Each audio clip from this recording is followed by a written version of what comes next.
Hi అండి, నమస్తే. ఈ టిప్స్తో మనం పనులను చాలా సులువుగా చేసుకోవచ్చండి. ఇలాంటి బెడ్స్ని మనం క్లీన్ చేయడం అంత సులువు కాదండి. అలాగే ఎండలో ఆరబెట్టడం కూడా అంత ఈజీ పని కాదు. కాబట్టి ఇంట్లోనే మనము ఇలా ఈజీగా క్లీన్ చేసుకోవచ్చు. కొద్దిగా వంట సోడాను ఇలా పరుపంతా కూడా వేసి ఇంట్లో ఉండే చిన్న వైపర్తో కానీ, వైపర్ లేని వాళ్ళు ఏదైనా లిడ్ మూతను తీసుకొని దానికి క్లాత్ని పెట్టేసి ఇలా వీడియోలో చూపించిన మాదిరిగా బాగా రఫ్ చేసామనుకోండి, బెడ్లో ఉన్న చిన్న చిన్న పురుగులు కానీ లేదా ఏదైనా డస్ట్ ఉన్నా కూడా పూర్తిగా బయటకి వచ్చేస్తుంది. ఇక్కడ వంట సోడా వేయడం వలన క్లీనింగ్ ప్రాసెస్ లో ఇది చాలా బాగా యూజ్ అవుతుంది. ఇలాంటి వైపర్ ఉంటే మనకి అన్ని విధాలుగా కిచెన్ లో చాలా బాగా యూజ్ అవుతుందండి. చూసారు కదండి, ఇలా వైపర్ తో నేను ఒక 2-3 టైమ్స్ అనేసాను.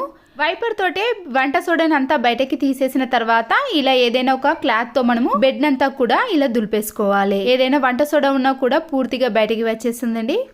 చూసారు కదండి, ఇది చాలా సంవత్సరాల పరుపు. పిల్లలు పాస్ పోసినా కూడా బెడ్ అనేది పాడవలేదండి. అప్పుడప్పుడు బెడ్ పైన వంట సోడాను వేసి క్లీన్ చేసుకోవడమే కాకుండా ఇలాంటి బెడ్షీట్ క్లాత్లు ఉంటాయి కదండి, నేను ఇక్కడ 2 జాయిన్ చేసి ఇలా ఒకే దగ్గర స్టిచ్చింగ్ వేయించానండి.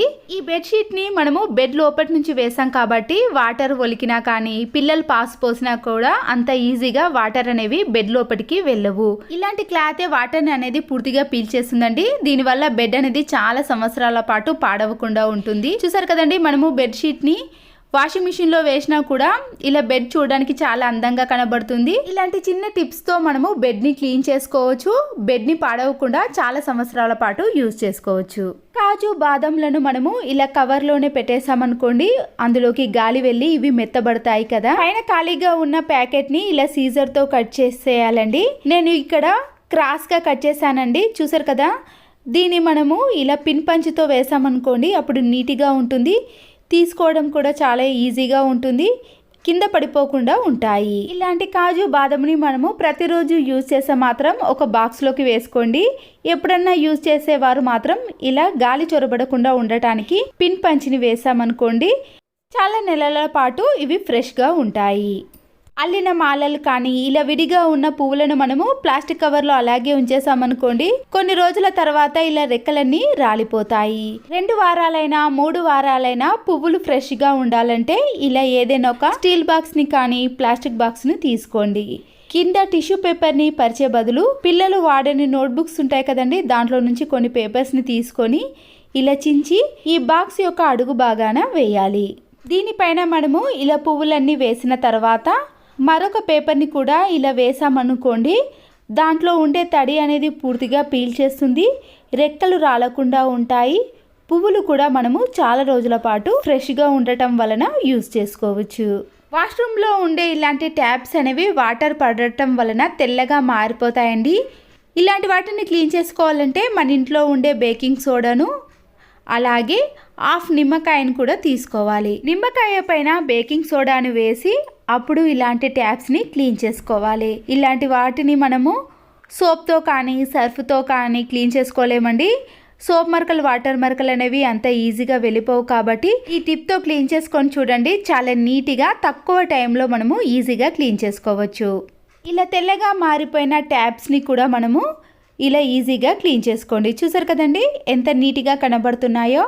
ఎక్కడ కూడా వాటర్ మరకలు కానీ సోప్ మరకలు అనేవి కనిపించవు.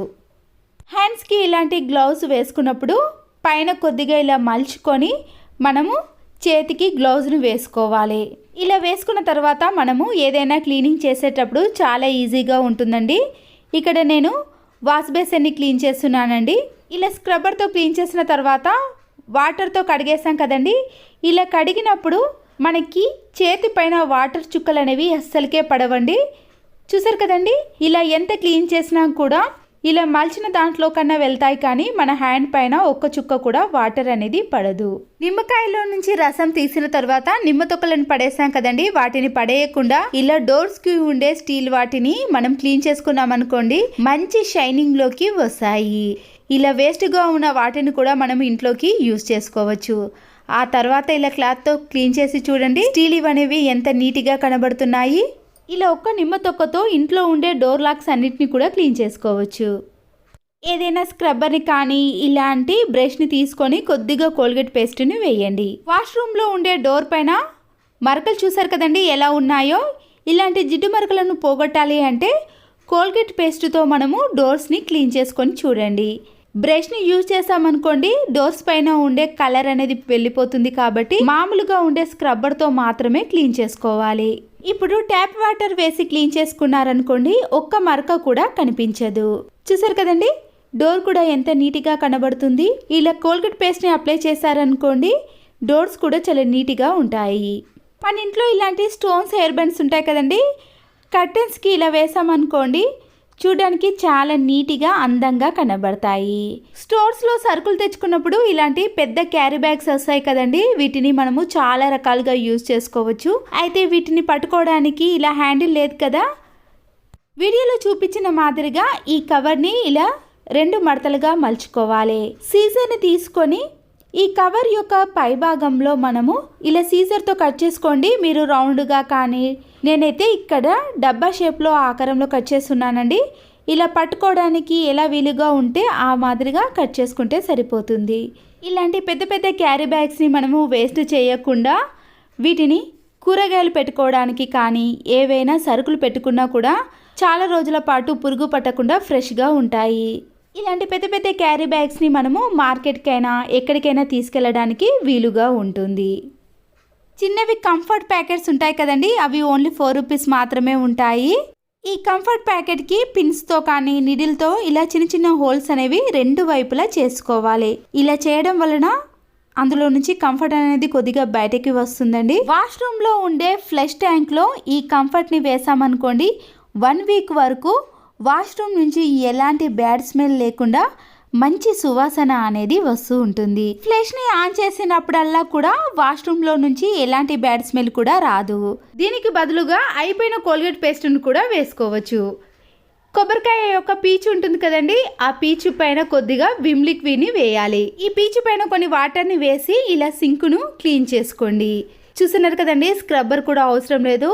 ఒకప్పుడు గిన్నెలు క్లీన్ చేసుకోవడానికి ఇలాంటి పీచుని యూజ్ చేసేవారండి. ఇప్పుడంటే మనకి స్క్రబ్బర్స్ అలాంటివి యూజ్ చేస్తున్నాం, కానీ ఇలాంటి వాటితోటే మనము క్లీన్ చేసుకున్నాం అనుకోండి సింక్ కానీ గిన్నెలు కానీ చాలా నీట్గా క్లీన్గా కనబడతాయి. చూసారు కదండి ట్యాప్ కూడా ఎంత నీట్గా క్లీన్గా కనబడుతుందో.